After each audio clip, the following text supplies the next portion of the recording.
A couple months ago, I get a call from Rebbitzin Liberov.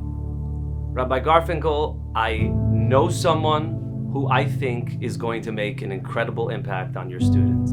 I think you should meet him, and I think he should speak to your students. Well, lo and behold, a couple weeks later, we met Reb Saul Dreier, a 98-year-old Holocaust survivor who has an incredible story to share.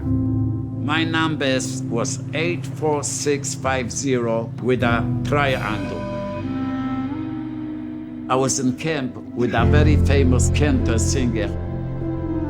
We were laying on our bed and he started to sing, and we didn't have no instruments, so everybody was doing something else. We had spoons, so I spooned, I used to use wood, and he was singing, I used to clap, like a drummer. My name is Saul Dreier and I'm playing the drums.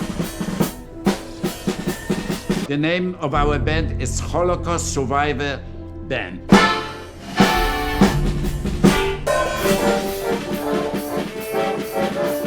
Saul sat with our students for 1 hour.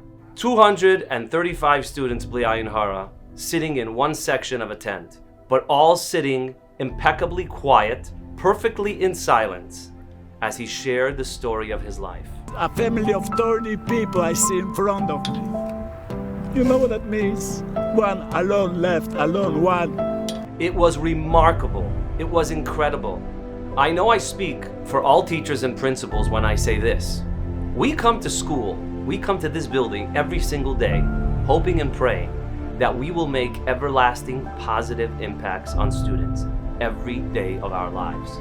Saul came and did it in one sentence.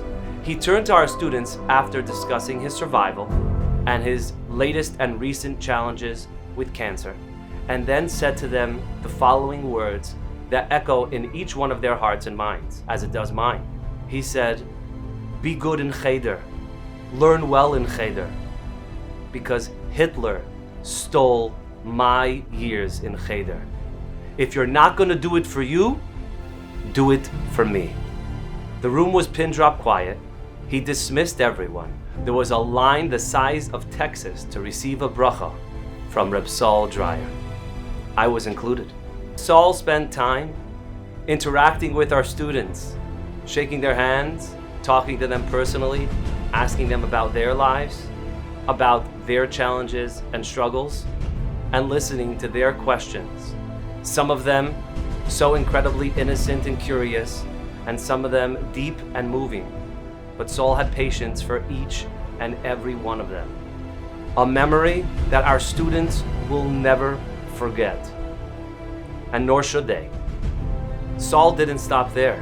After spending an hour and a half with our students, he got in the car, 98 years old, mind you, drove about 1.5 miles, and spent another 2 hours with our sister schools, the Lubavitch Educational Center Girls High School and Middle School.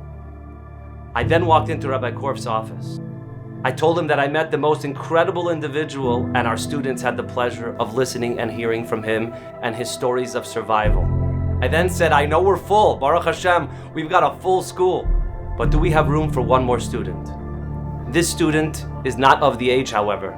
He's 98 years old, but he deserves to graduate. He deserves to be a part of our yeshiva, of our middle school, of our high school. And Rabbi Korf said, "Absolutely, there's always room for one more." Saul, over the last few days and weeks, our students have been preparing a beautiful tribute to you, to your life, to your legacy, to the memories that you don't want us to forget. The memories of your parents, the memories of your siblings, the memories of the people in the camps who you used to use spoons to lift their spirits. Saul, the tribute tonight, the songs in which we sing, are a guarantee to you and to every survivor out there that we will never forget. It's not just about eternalizing a memory, it's about actualizing a plan. And in the Lubavitch Educational Center, that is in fact the exact goal. By building, by doing, by creating, by adding more students, more classes, more teachers to perpetuate the legacy of the Jewish people, we will be remembering everything for which you stand for.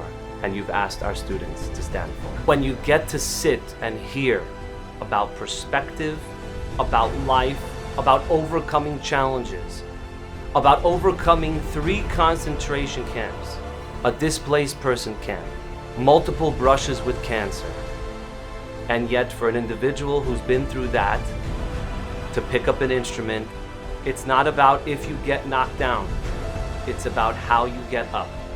It's about making an impact and an everlasting legacy. It's about taking the tools, the God-given rights, the abilities that Hashem has given to every individual and taking those to the next level to leave an everlasting legacy. Saul, you have done just that, and we hope to make you proud. I would like to welcome Reb Saul Dreier, a student, a proud student of our middle school and high school, an honorary graduate who will forever be in the hearts and minds of each and every one of our students, who when they face a challenge will know if we're not going to do it for ourselves, we'll do it for the 6 million, we'll do it for Saul.